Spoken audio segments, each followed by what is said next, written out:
ನಾವಿವತ್ತ ನಿಮಗೆ ಒಬ್ಬ ವ್ಯಕ್ತಿಯ ಬಗ್ಗೆ ಹೇಳೋಕೆ ಹೊರಟಿದ್ದೇವೆ. ಆತ ಯಾರು ಅಂದರೆ ತೆಲಂಗಾಣದ ಐಟಿ ಮತ್ತು ಕೈಗಾರಿಕಾ ಸಚಿವರಾದ ಡಿ ಶ್ರೀಧರ್ ಬಾಬು ಅವರ ಬಗ್ಗೆ.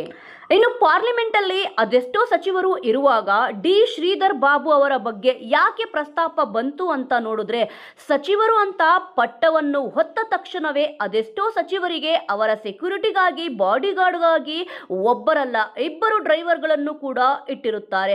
ಇದರಲ್ಲಿ ಯಾವುದಾದರೂ ಒಂದು ಇಲ್ಲ ಅಂತ ಅಂದ್ರೂ ಕೂಡ ಅವರು ಹೊರಗಡೆನೆ ಹೋಗೋದಿಲ್ಲ.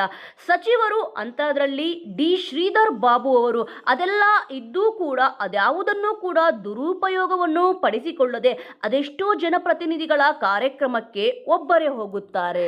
ಇನ್ನು ಡಿ ಶ್ರೀಧರ್ ಬಾಬು ಅವರು ಮಾಡಿರುವ ಸೇವೆಗಳ ಬಗ್ಗೆ ಹೇಳೋದಾದರೆ, ಇವರು ಸ್ವತಃ ತೊಂದರೆ ಇರುವಂತಹ ಸ್ಥಳಗಳಿಗೆ ಆ ಜಾಗಗಳಿಗೆ ಹೋಗಿ ಭೇಟಿ ಕೊಟ್ಟು ಜನರ ತೊಂದರೆಗಳನ್ನು ಆಲಿಸಿ ಪರಿಶೀಲಿಸಿ ಬರುತ್ತಾರೆ.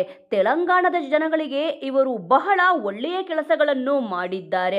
ಯಾರು ಓಟು ಹಾಕುತ್ತಾರೆ ಅಂತವರ ಕಷ್ಟ ಮಾತ್ರವಲ್ಲ, ಸ್ವತಃ ತಾವೇ ಬಂದು ಕಾರನ್ನು ಡ್ರೈವ್ ಮಾಡಿಕೊಂಡು ಅದೆಷ್ಟೋ ಕಿಲೋಮೀಟರ್ಗಳಿಗೆ ಹೋಗಿ ಸ್ಕೂಲ್ಗಳಲ್ಲಿ ಓದುತ್ತಿರುವ ಪುಟ್ಟ ವಿದ್ಯಾರ್ಥಿಗಳ ಯೋಗಕ್ಷೇಮಗಳನ್ನು ವಿಚಾರಿಸಿ ಅವರಿಗೆ ಆಗಿರುವ ತೊಂದರೆಗಳನ್ನು ಆಲಿಸಿ ಮಕ್ಕಳಿಗೆ ಉತ್ತೇಜನವನ್ನು ಕೊಟ್ಟು ಬರುವಂತಹ ಕೆಲಸವನ್ನು ಮಾಡಿದ್ದಾರೆ. ಡಿ ಶ್ರೀಧರ್ ಬಾಬು ಅವರು ಕೇವಲ ಸಚಿವರಲ್ಲ, ಜನನಾಯಕ. ಜನರಿಂದ ಜನರಿಗಾಗಿ ಹಾಗೂ ಜನರಲ್ಲೇ ಸದಾ ಉಳಿಯುವ ವ್ಯಕ್ತಿ. ಇಂತಹ ಜನನಾಯಕರನ್ನು ಗುರುತಿಸುವುದೇ ನಮ್ಮ ಉದ್ದೇಶ.